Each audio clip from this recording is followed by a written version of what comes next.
Então, hoje, bem-vindos todos a mais um, todos que há 2 meses, a mais um seminário dos nossos.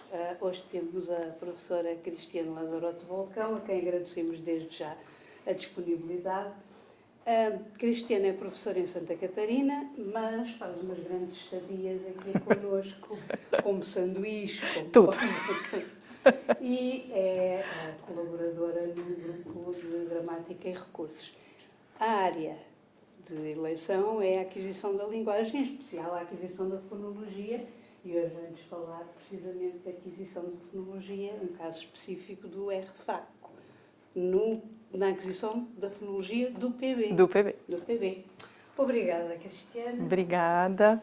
Boa tarde, obrigada pela audiência, já num pré-verão, né? Então eu fico bem contente de que vocês estejam aqui. A minha fala hoje, ela é um recorte de uma pesquisa que está em desenvolvimento, né? E é a primeira apresentação oral que eu faço dessa pesquisa, desse projeto. Então, obviamente que vai ser muito bom se vocês puderem colaborar de alguma forma, né? Para que a condução da pesquisa se dê da melhor forma, tá? Obrigada pela apresentação. Realmente eu tenho longas estadias aqui, uma história longa com Portugal. E eu vou comentar um pouquinho sobre isso daqui a pouco. Então, aqui está a organização da minha fala.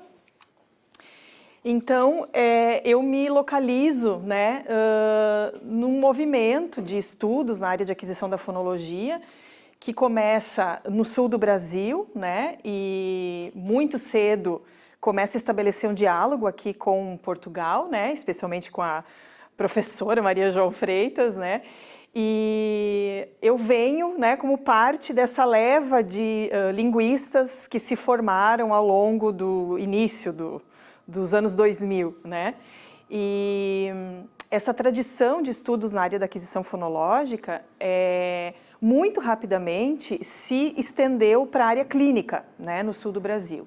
Então, a minha formação inicial é na área da saúde, né, no curso que no Brasil a gente chama de fonoaudiologia, e quando eu decidi avançar os meus estudos em nível de mestrado e doutorado, eu recorri à linguística, né, precisamente com a professora Carmen Matzenauer, que é um dos grandes nomes da aquisição da fonologia do PB, e vi que várias pessoas eram assim com a cabeça, que bom. E a partir dessa minha formação eu acabei realmente me voltando muito mais para a área da linguística, né? Então, desde 2006 eu atuo como professora do ensino superior lá no Brasil e me mantenho próxima à área clínica nas pesquisas, né? Mas não mais atuando e também não atuo na formação de fonoaudiólogos lá no Brasil. Então, hoje eu me considero muito mais linguista. Eu acabei de bater no microfone, tem que cuidar. Eu me considero muito mais linguista, né, pelo meu tempo de experiência, do que fonoaudióloga, terapeuta da fala, né. Bom, a minha relação aqui com a Universidade de Lisboa, com o CLU, começa em 2009, iniciozinho de 2009, quando eu vim fazer um doutorado sanduíche, né. Foi um período muito breve, foram só 3 meses, eu recém tinha entrado numa universidade como professora, então eu estava naquele período que a gente tem até receio de não conseguir afastamento para ir para o exterior, então acabei pedindo uma bolsa de 3 meses, que felizmente foi concedida pelo CNPq, e foi quando eu pude conhecer pessoalmente a professora Maria João, né? Hoje posso dizer que nos tornamos não só parceiras de trabalho, mas grandes amigas. 7 anos depois eu retorno para Portugal para um pós-doutoramento, aí sim, com uma estadia mais longa, era para ser só 1 ano, acabei ficando 1 ano e 4 meses, no meio do caminho nasceu um bebê. E 7 anos depois eu retorno como professora visitante, também com uma bolsa concedida pelo governo brasileiro. Então eu brinco que a cada 7 anos eu venho renovar meus votos aqui com Portugal, né? Então, nesse meu terceiro momento aqui em Portugal, eu vim para desenvolver uma pesquisa que vai olhar, que tem como objetivo, até o final né, de execução do seu projeto, olhar para dados tanto de crianças com aquisição típica quanto atípica, por conta até da experiência que eu tenho com dados de crianças atípicas, e crianças brasileiras e portuguesas. Então, seriam 4 grupos, 4 amostras ou 4 categorias, né, de participantes desse estudo. Nesse recorte aqui, eu começo falando só de crianças com aquisição típica e crianças brasileiras, né, nessa fala que eu vou fazer aqui para vocês. Tá? E por que o recorte ainda maior olhando para a líquida rã, né? Para o R fraco do português. Porque como nesse projeto a minha intenção é analisar a interação entre aquisição segmental e aspectos suprassegmentais, eu começo pelo rã, justamente porque para o português brasileiro é o único som que com segurança a gente diz que ocorre em todas as posições silábicas, né? Ocorre em ataque simples, ataque ramificado e em coda. Por que eu digo seguramente, né? Porque a gente tem toda uma discussão em torno das líquidas, da lateral, perdão, né? Da lateral na posição de coda no português brasileiro, né? Uma discussão se realmente a gente ainda tem essa líquida, ao menos no sistema representacional, no sistema abstrato, né? As crianças, no período de aquisição, demonstram um comportamento muito diferente em relação a essa líquida na posição de coda, elas adquirem muito cedo, junto com os ditongos, então a gente tem evidência ali de que talvez as crianças, no primeiro momento, não tratem essa sílaba como uma sílaba CVC, né? Então sempre é muito arriscado a gente apostar no lã para o português brasileiro, né? E o que a gente também tem seguramente na posição de coda, que seria a fricativa, né? Com todas as suas variações fonéticas, a gente não tem no ataque ramificado. Então por isso a escolha do rã, justamente porque a gente consegue analisar pelo menos essa diversidade de tipos silábicos, tá? Mas a intenção é analisar todo o inventário fonológico, pelo menos desse corpus que eu vou mostrar aqui para vocês. Bom, qual é a base teórica, não só dessa pesquisa, mas das pesquisas que eu costumo desenvolver e dos trabalhos que eu já publiquei, né? Primeiro, a geometria de traços, então eu trabalho com teoria gerativa, dentro da teoria gerativa com a fonologia autossegmental, né, fonologia não linear, e a geometria de traços, ela está exatamente como um pano de fundo, né, porque eu trabalho na perspectiva de que os segmentos têm uma estrutura interna, essa estrutura, ela respeita uma certa organização hierárquica, né, o que forma o segmento são os traços, e os traços fonológicos têm um funcionamento autônomo em relação ao segmento que eles ajudam a formar. Então, quando a gente olha para a aquisição, a gente vai interpretar os dados empíricos das crianças à luz de uma perspectiva de que a criança vai construir essa configuração interna, ou essa geometria, durante o processo de aquisição. Então, ela não compõe a geometria toda de uma vez, ela vai inserindo traços ou valores de traços à medida que ela vai tendo experiência com a língua que ela está adquirindo.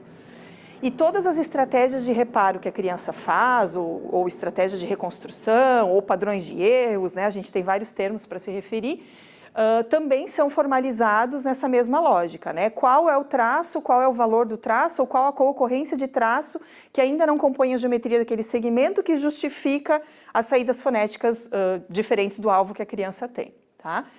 Também está na base do meu estudo os princípios fonológicos baseados em traços, que foi proposto por Clements um pouco antes, em 2005, mas publicado em 2009 num livro.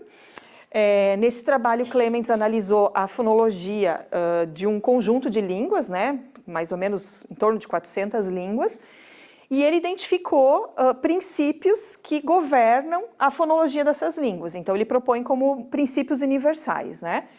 E esses princípios, na minha tese de doutoramento, foram testados como uma possibilidade de análise ou de representação dos dados da criança no período de aquisição. E eu encontrei que sim, que a criança, de alguma forma, ela também vai obedecendo esses princípios ao longo do processo de aquisição, né?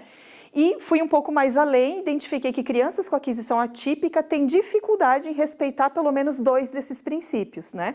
Então, essa análise também acaba ficando como um pano de fundo. Rapidamente falando dos princípios, a gente tem um deles que vai tratar sobre o princípio da robustez, né? O princípio da robustez, ele vai dizer que as línguas preferem ter nos seus inventários fonológicos contrastes mais robustos, né? Em detrimento dos menos robustos.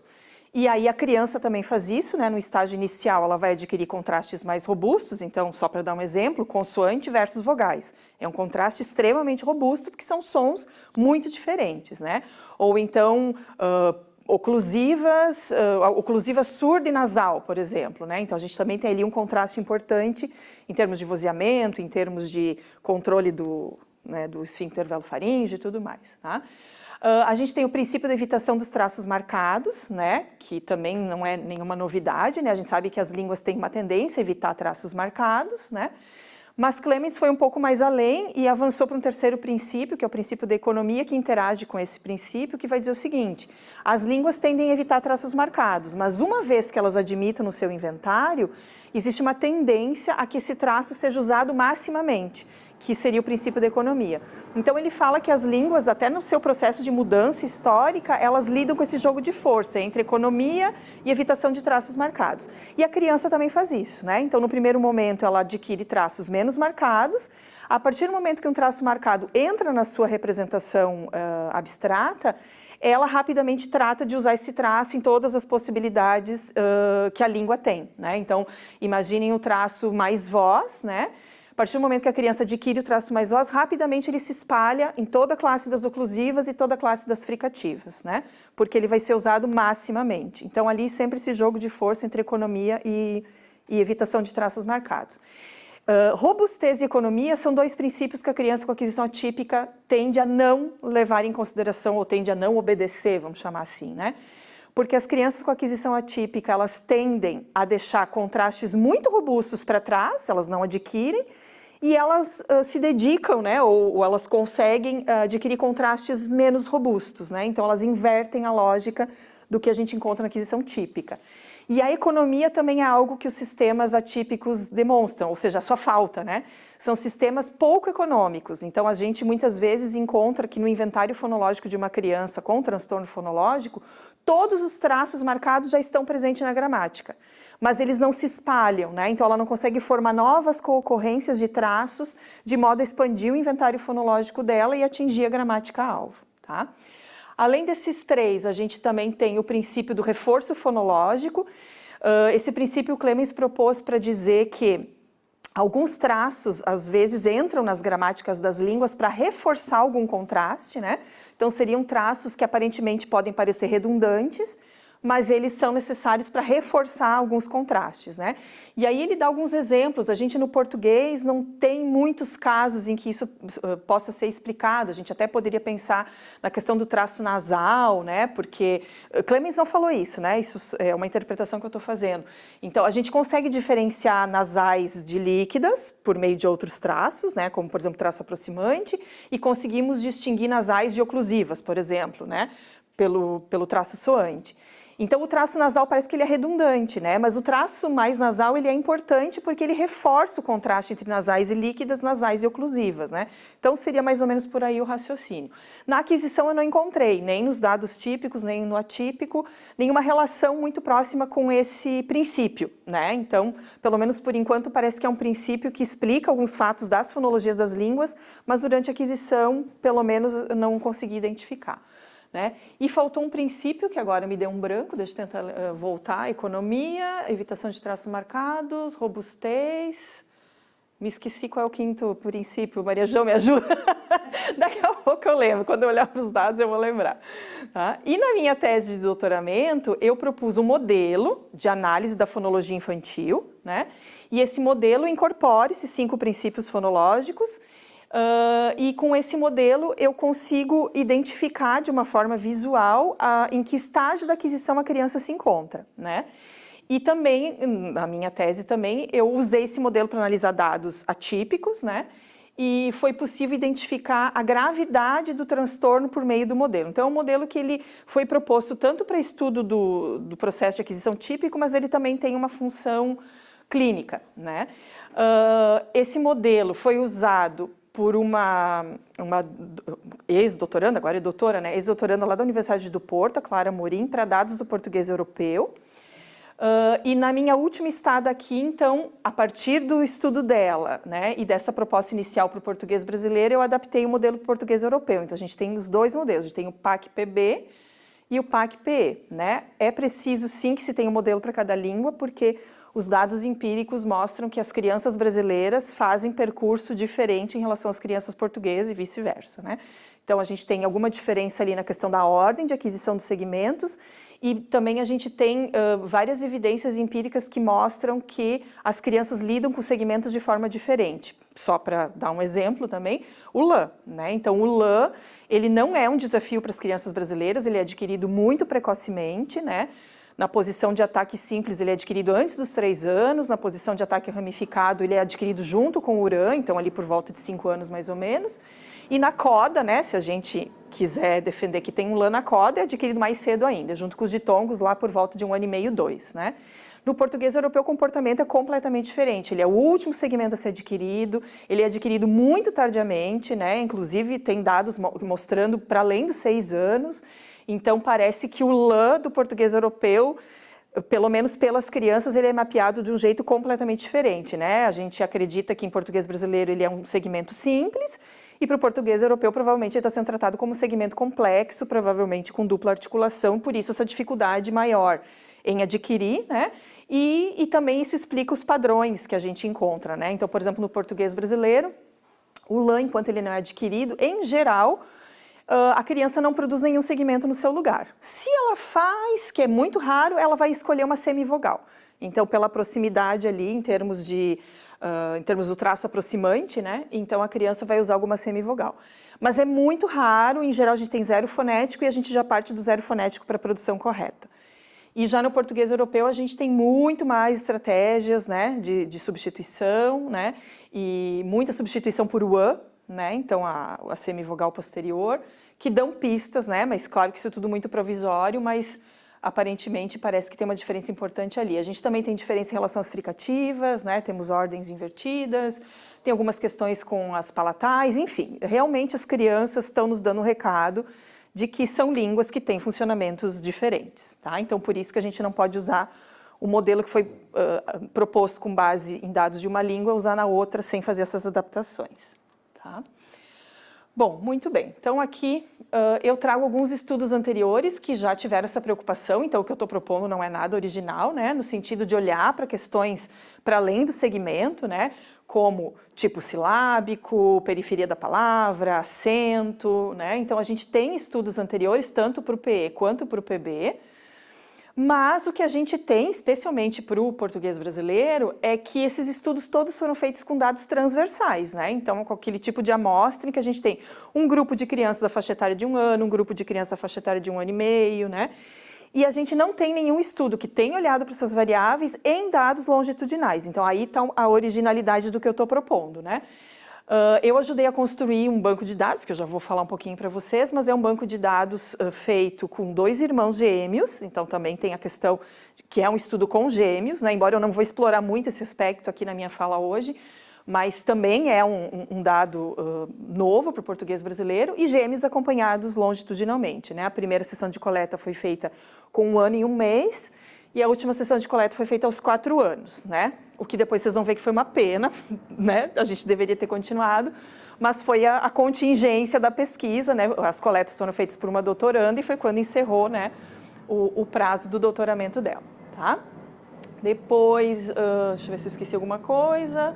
Não é isso, né? Então, a gente não tem nenhum estudo longitudinal para o PB, né? Para o P a gente tem, que tenha olhado para essas variáveis, e não temos estudos com gêmeos que tenham se debruçado ao desenvolvimento da fonologia deles. Nós temos estudos com gêmeos no Brasil, mas muito mais estudos voltados para questões dialógicas, né? Então, numa outra perspectiva dentro da linguística. Bom, então as perguntas de pesquisa que eu trago para a apresentação de hoje, né? Não são as perguntas necessariamente do projeto. Então, primeiro, como se dá o processo longitudinal de aquisição do R fraco em 2 irmãos gêmeos, considerando que é efeito positivo das variáveis suprassegmentais, né? Já encontrados na literatura. Enquanto promotoras da aquisição segmental, a pergunta é se esse efeito é o mesmo em todos os estágios de aquisição, ou se em algum estágio a gente encontra um efeito maior, né? E se haverá uma relação de promoção entre estrutura prosódica, nomeadamente posição na sílaba, posição na palavra e acento, e a aquisição dos contrastes fonológicos da língua-alvo, em 2 irmãos gêmeos, ao longo do processo de aquisição, tá? Então, basicamente, eu vou fazer uma descrição primeiro mais segmental, até para a gente explorar um pouco os dados de aquisição e as estratégias de reparo, né? As estratégias de reparo que a criança faz nos dão muitas pistas a respeito da construção do conhecimento fonológico que ela está fazendo. E depois vou analisar, né, se essas variáveis têm alguma implicação com as taxas de acerto, né, e se isso muda ao longo do processo. Então, como objetivos, analisar o percurso da aquisição em 2 irmãos gêmeos, com destaque para o R fraco, e verificar a interação entre os padrões de aquisição, os padrões de erros, com as variáveis posição na sílaba, posição na palavra e acento. Bom, então agora falando um pouquinho do corpus, né? O corpus desse trabalho, ele foi retirado de um outro corpus, né? Que se chama Corpus Twins Brasil. Esse corpus foi construído pela Thaís Marques, que foi minha orientanda de mestrado e doutorado, né? E se encontra disponível no site do projeto FOM, né? FOMBank. São os únicos dados de português brasileiro que fazem parte desse banco, e nós temos outros corpos. Quantos são, Maria João, de PE? São 6 corpos de PP, por aí, né? Então, tem mais dados de português europeu do que português brasileiro. Então, se trata de 2 irmãos gêmeos dizigóticos, né? Inclusive, na tese da Thaís, que ela defendeu em 2020, ela discute justamente essa questão, a famosa, né, discussão entre natureza e cultura, ou então biológico versus ambiente, né? Uma vez que são irmãos com códigos genéticos diferentes, porque são, né, gêmeos bivitelinos ou dizigóticos, mas ao mesmo tempo são gêmeos que até os 4 anos, quando ela encerrou a coleta, tiveram sempre um ambiente linguístico de forma compartilhada, porque não frequentavam escola, né? Então, eles até aquela idade, eles permaneciam sob cuidado de familiares, né? E sempre juntos. Inclusive isso, né, pelo fato deles estarem sempre juntos, foi necessário fazer uma mudança, né, na metodologia de coleta, porque no começo a intenção era coletar eles de forma separada, obviamente, para facilitar a tarefa de quem transcreve os dados, né? Mas isso foi possível nas primeiras 3 ou 4 sessões, não lembro bem de cabeça, porque enquanto a mãe de um deles ficava com um no quarto e a pesquisadora com o outro na sala, o que ficava no quarto ficava chorando que queria ir lá para a sala também, né? Então, como se trata de uma coleta natural, né, no ambiente da casa deles, né, não tinha por que a gente insistir nessa recolha de dados de forma individual, porque estava causando um problema na rotina das crianças, né? Então, ela passou a coletar com os 2 sempre juntos, né? Então, realmente foi um desafio bem grande para depois a gente transcrever os dados, né? Por sorte, a pesquisadora que coletou os dados tinha uma proximidade bem grande com esses gêmeos, né? Assim, só em off, né? Eram primos dela, né? Então, isso facilitou muito. Então, ela já reconhecia a voz de um e de outro, né? Quando eu participava do processo de transcrição, eu era guiada por ela, que me dizia, esse é o André, esse é o Carlos, porque para mim, eles tinham a mesma voz, né? E, obviamente, as coletas foram todas filmadas, então isso também ajudava a identificar quem estava falando em cada momento, né? Então, eram gêmeos que realmente estavam sempre juntos, né? Sempre expostos ao mesmo ambiente linguístico, e ela discute justamente as variabilidades individuais que eles apresentavam, né? Então, mostrando que o peso da genética ali pode realmente ser evidenciado, né? Uma vez que eles recebiam as mesmas informações linguísticas e fazem, assim, processos com algumas diferenças entre eles, né? Nada muito gritante, né? Mas a gente encontra, sim, variabilidade individual, tá? Bom, foi utilizado o software FOM para extração dos dados, é um software que faz parte desse projeto, né, do FOMBank, e através desse software, então, a gente consegue exportar os dados que a gente quer analisar para planilhas de Excel, né? Os dados do Corpus Twins Brasil foram transcritos através de oitiva por pelo menos 2 linguistas experientes e, em caso de dúvidas, um terceiro avaliador foi recrutado. Também foi utilizado o software para a AT como ferramenta de apoio a tarefas de transcrição fonética, especialmente para a gente transcrever obstruentes vozeadas, né? A gente tinha bastante dificuldade até pela qualidade do áudio, né? Que obviamente era em contexto natural. Muitas vezes a gente precisou recorrer ao PRAT para identificar se o que estava sendo produzido era uma obstruente vozeada ou não vozeada. Nem sempre dava, porque o PRAT funciona bem com dados de laboratório, né? Mas dados naturais às vezes também atrapalha, mas a gente tem confiabilidade nos dados, né? Foram várias revisões que foram feitas nessa tarefa até a gente disponibilizar em domínio público, tá? Bom, neste estudo serão analisadas as tentativas de produção do alvo URAN em ataque simples, ataque ramificado e em coda, né? E um dado importante é que, de acordo com a comunidade de fala dos gêmeos, né, nessa última posição silábica é esperada a produção de uma fricativa ou velar ou glotal, né? Então, porta, mar, né? Era essa variedade que eles estavam adquirindo. Então, na hora de eu fazer a extração, eu tenho que extrair URAN para ataque simples, ataque ramificado, e tenho que codificar para extrair o RAM na posição de coda, porque esse era o alvo correto, tá? Mas, fonologicamente, estamos falando de uma entidade única, tá? Foram adotados os critérios para considerar se o segmento estava adquirido ou não. Até 50% de acerto, a gente considera que o segmento não está adquirido. Entre 51% e 75%, a gente diz que o segmento está em aquisição, em construção, né? E acima de 76% de taxa de sucesso, a gente considera que o segmento está adquirido. E, além disso, né, por se tratar de uma observação longitudinal, a gente vai considerar o mesmo critério que já foi usado por Rangel, que fez um estudo com dados longitudinais para o português brasileiro, mas um estudo com crianças nos estágios iniciais, né? Em que ela considerava como adquirido, além da produção superior a 76%, a manutenção de taxas de acerto igual ou acima desse valor por pelo menos 3 sessões consecutivas, né? Por conta da famosa curva em U que a gente tem na aquisição. Então, numa sessão a criança pode ter 100%, na outra pode cair para 50%, então tinha que ter pelo menos 3 sessões seguidas, tá?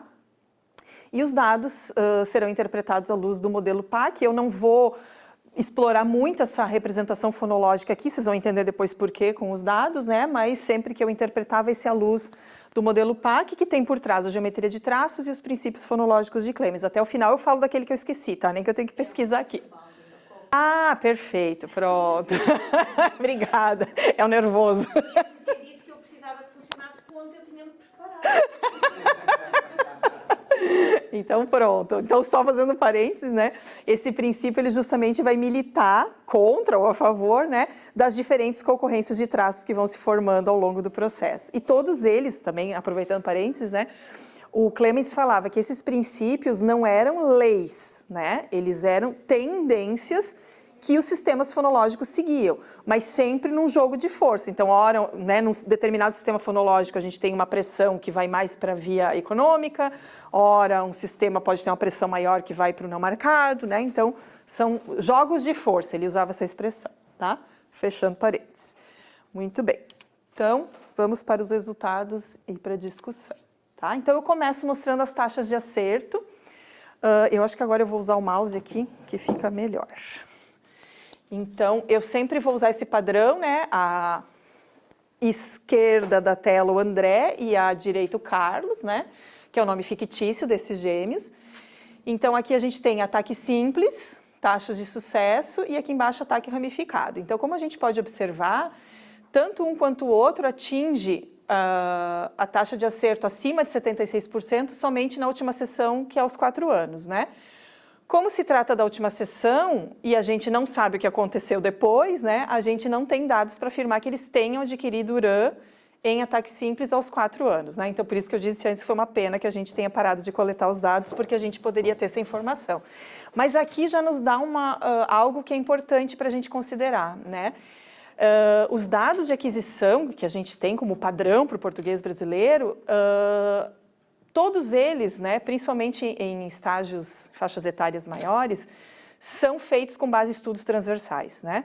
Então, a gente poderia, inclusive, questionar até que ponto somente estudos transversais conseguem realmente nos dizer qual a idade de aquisição, né, ou em que idade é esperado, né? Isso para a linguística talvez não seja tão relevante, mas para a área clínica isso é muito importante, porque muitas vezes o único critério usado para definir se há um diagnóstico ou não é a questão da idade, né? Então, a gente pode pensar que se o André e o Carlos compusessem uma amostra de crianças da faixa etária de 4 anos, eles contribuiriam a favor de se pensar que aos 4 anos o URAN já está adquirido, né? Mas é provável, pode ser, né? Até porque é a primeira vez que eles têm taxas de sucesso tão altas e nem foi no número de palavras tão grande assim, tá? Para vocês terem uma ideia, o André foram 4 palavras só e o Carlos foram 3, então é um número de palavras muito pequeno, que deu esse 100%, né? É provável que numa próxima sessão esse índice caia, né? Então, é um dado de alerta, né? Já que para o português brasileiro, estudos longitudinais publicados até hoje, a gente tem só para as primeiras faixas etárias, né? Foram estudos que foram propostos muito mais para entender o momento inicial da aquisição, que pega a criança ali desde as primeiras palavras, para estudar a aquisição de vogais, que era uma lacuna que a gente tinha, mas não houve essa preocupação de se olhar o longitudinal também nas faixas etárias maiores, tá? Já em ataque ramificado, a gente tem um comportamento um pouco diferente, até não é esperado, né? Então, eles têm taxas de sucesso, claro que baixas, mas eles têm produção correta antes do que eles têm em ataque simples, né?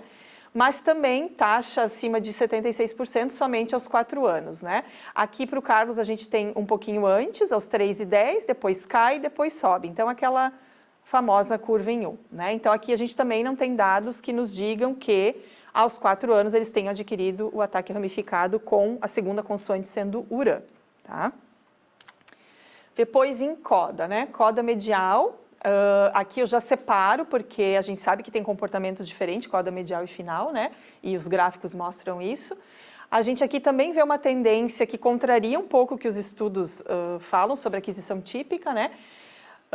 A gente tem a coda final como sendo a posição silábica que favorece a aquisição desse segmento, e aqui a gente percebe que eles acabam tendo um pouco mais de produção correta para a coda medial, né? Então, também um comportamento que chama um pouco a atenção, mas em nenhum momento uma produção acima de 76%.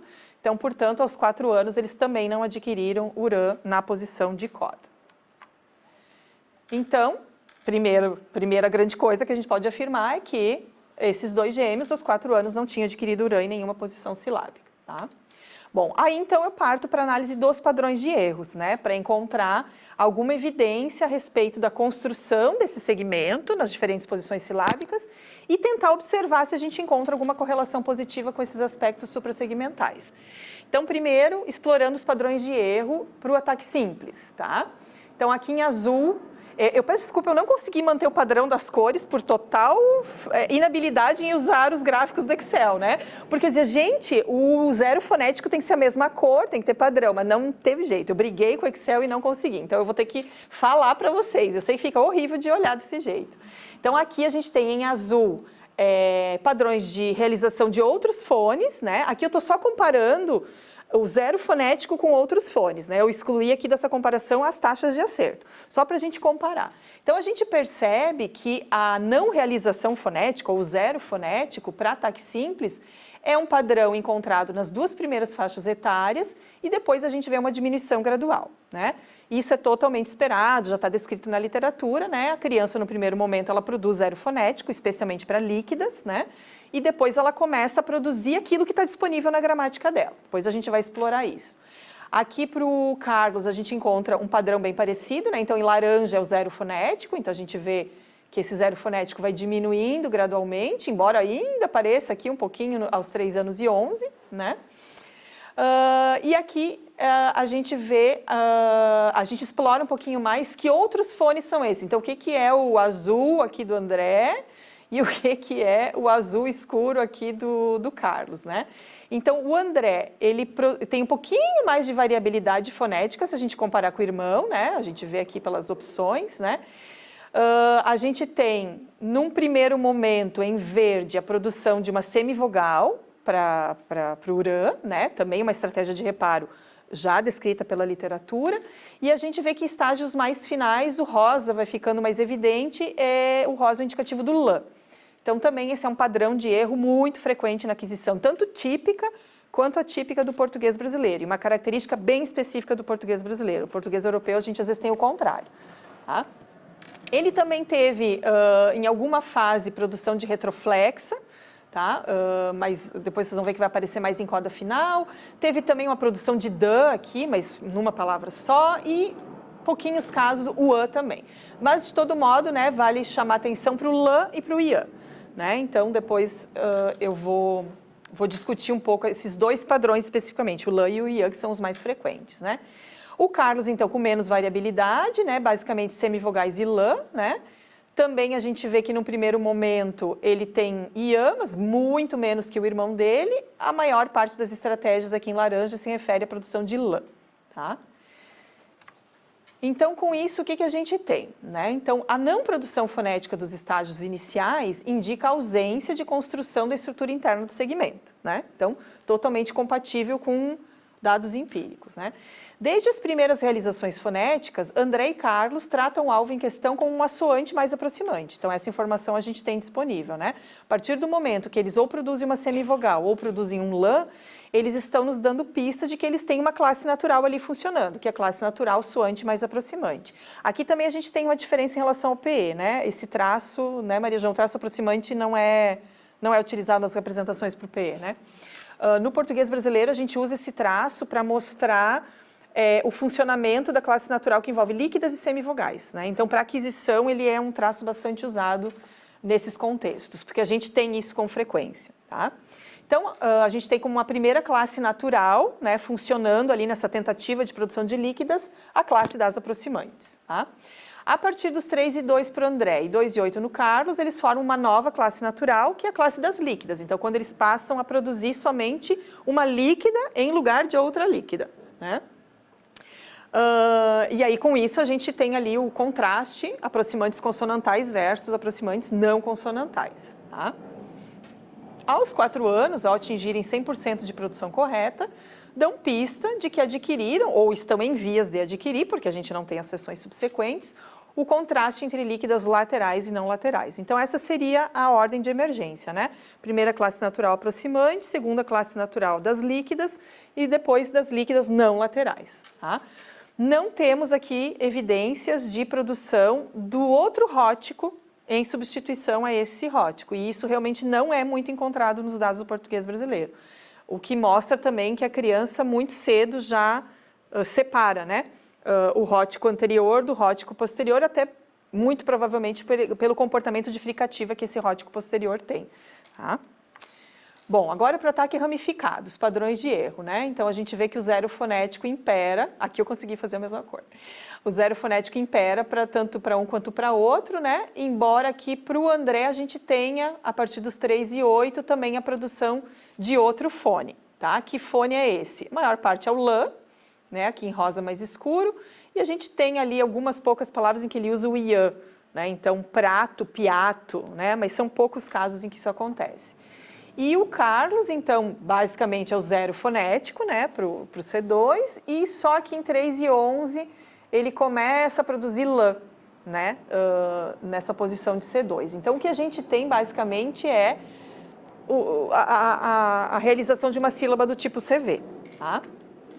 Então, a predominância do zero fonético para C2 indica, mesmo em estágios em que essa estratégia já não é mais predominante para ataque simples, né, que como a gente viu antes, é 2 e 9 para o André e 3 e 2 para o Carlos, isso indica que o que está em jogo aqui não é necessariamente a aquisição do URAN, né? ou a produção de algum segmento para esse alvo URAN. Aqui o que está em jogo é a aquisição da estrutura CCV, né? Então, essa estrutura, de alguma forma, ela se sobrepõe à aquisição segmental, né? Quando a criança começa a produzir um segmento para essa C2, no caso dos meninos, eles produzem o lã, então eles começam a nos dar pistas de que, né, um deles por volta de 3 e 10, né, o outro só mais tarde, de que eles então estão adquirindo a estrutura CCV, embora ainda não produzam o segmento indicado, né, o segmento alvo. Tá? E aqui, padrões de erro para coda medial primeiro, né? Então, a gente tem aqui o zero fonético também, bem predominante em laranja, né? Só que aos 3 e 8 a produção de segmentos. E aqui para o Carlos também, o zero fonético, basicamente predominando como estratégia para a coda medial, né? Quando produz algum segmento, eles produzem retroflexa, né? O André é exclusivamente retroflexa, embora seja um som possível no português brasileiro, não é um alvo que eles tinham na comunidade de fala deles. Por isso que a gente está interpretando como um padrão de erro, né? Então, nessa faixa etária, e se a gente perceber, os dois na mesma faixa etária produzem retroflexa, ó, os 3 e 8.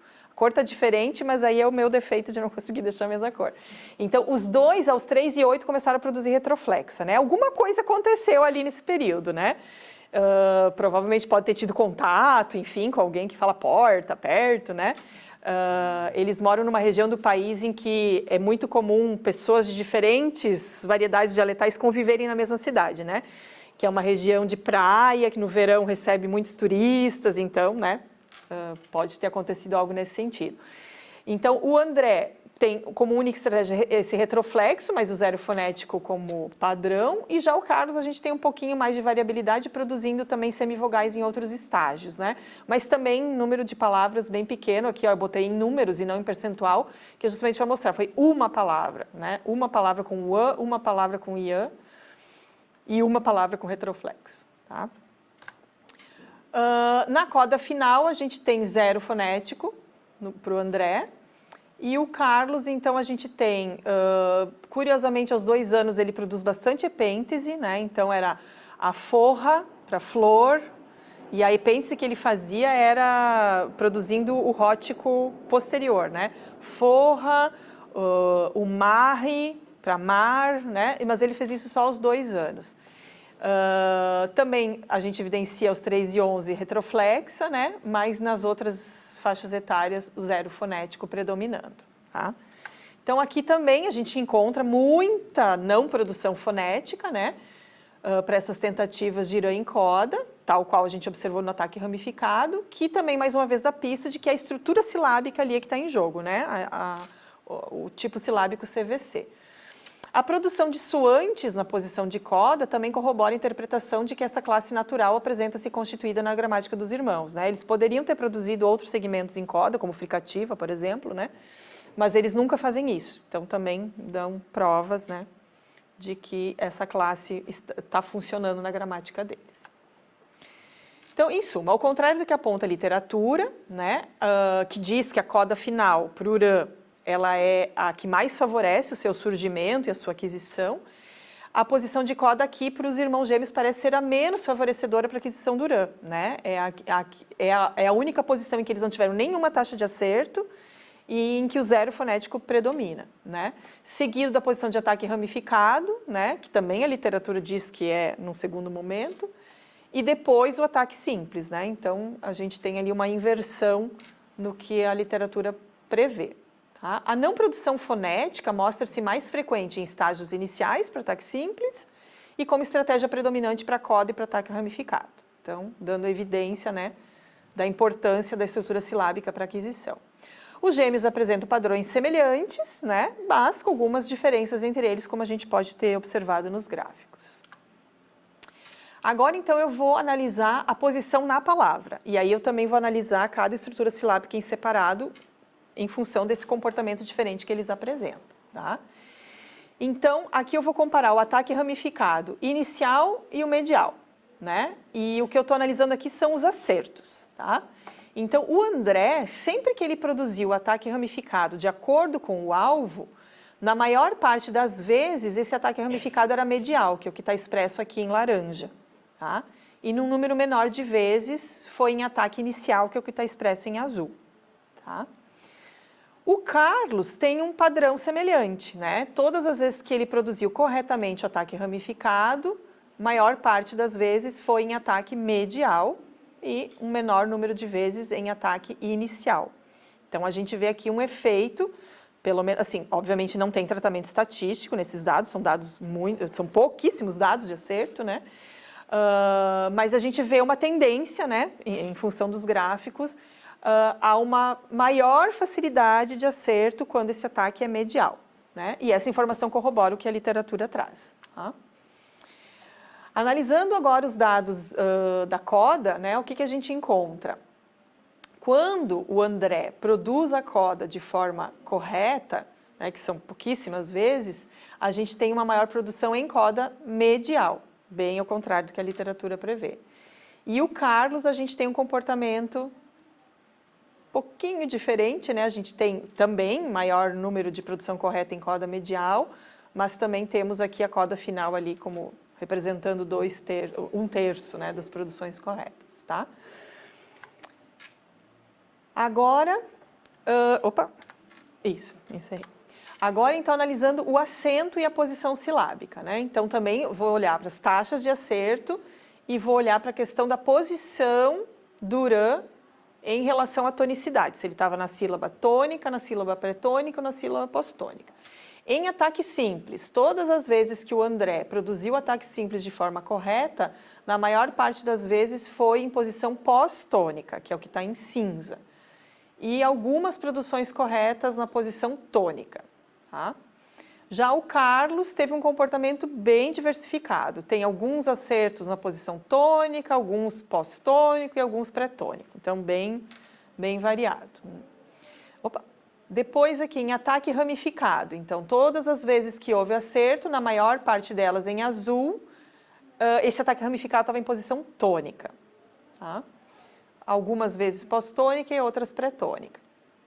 E já o Carlos, na maior parte das vezes que acertou o ataque ramificado, também a gente vê em azul a posição tônica, né?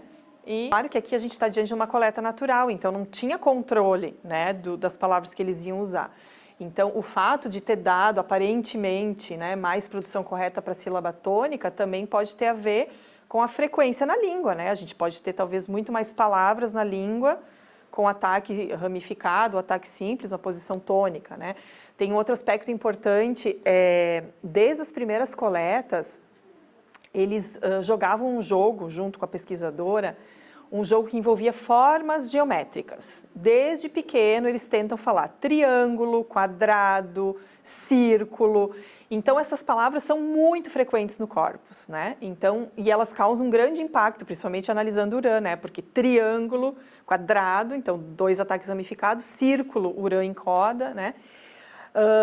Então, a gente tem um efeito, né, nessa análise por conta do maior número de tentativas de produção das mesmas palavras, dos mesmos itens lexicais, né?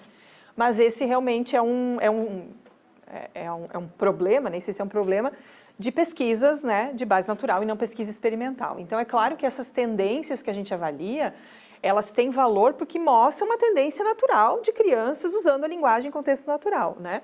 Mas, obviamente, que se a gente fizesse um estudo experimental com controle, né, das palavras-alvo, a gente teria mais certeza em relação à interferência dessas variáveis, né? Mas, né, vale o que vale, como vocês dizem, os portugueses dizem, vale o que vale, essa é a tendência que a gente observou aqui nos dados, tá? Agora, aqui em relação à coda, né? Então, na coda medial, toda vez que o André acertou, a gente também vê uma tendência na posição tônica, né? O Carlos também. E na coda final, mais ainda, né? Porque aqui a gente tem muitos monossílabos, né? E eu não excluí os monossílabos dessa análise, porque se eu excluísse eu ficava sem dados, né? Porque a maioria eram monossílabos, né? Então, flor, mar, flor, assim, meu Deus, aparece muito. Que mais? Flor, mar eram os mais frequentes, agora não me ocorrem outras, né? Então, coda final em monossílabos realmente é bastante frequente, não só na língua, mas também no vocabulário infantil, né? Então, também aqui a gente vê um viés nesse sentido, tá? Então, a gente tem uma tendência, o máximo que eu posso dizer, né, para a sílaba tônica ser promotora da aquisição. E isso corrobora estudos anteriores, inclusive com dados experimentais, né? Então, a sílaba tônica, sim, parece ser promotora, né? Claro, se a gente pensar, sendo a sílaba mais proeminente, né, a gente tem mais informação acústica, mais capacidade de processar aquilo, e isso explicaria essa aquisição, né? Mas, bom, poderíamos ter encontrado um padrão diferente, né? Mas não foi o caso, tá? Bom, para finalizar a minha fala e aí depois abrir, né, para perguntas e, enfim, sugestões, eu não tenho, assim, conclusões para chegar nesse momento, então eu só vou retomar as perguntas que eu fiz, né? E, obviamente, que a gente não consegue dizer muito a respeito dessa interação entre esses aspectos suprassegmentais, porque justamente o segmento que eu escolhi para começar a pesquisa é um segmento que não estava adquirido, né? Então, eu fiquei com poucos dados para analisar e principalmente dados corretos, né? Então, eu consegui fazer ali algumas tendências com essas produções, mas realmente o número de palavras produzidas corretamente o número é muito pequeno. Então, realmente não dá segurança nenhuma nas conclusões que a gente chega, né? Mas é o primeiro passo, agora tem que avançar para os outros sons, né? Então, primeiro, como se dá o processo longitudinal de aquisição do R fraco em 2 irmãos gêmeos, né? Então, o que eu consigo responder nesse momento? Embora evidencie-se variabilidade individual, os irmãos apresentam padrões semelhantes em termos de aquisição, não tendo adquirido o TEP aos 4 anos de idade em nenhuma posição silábica. Relativamente às estratégias de reparo, observou-se uma tendência para o zero fonético em estágios iniciais, para todas as posições silábicas, e em quase todos os estágios para o ataque ramificado.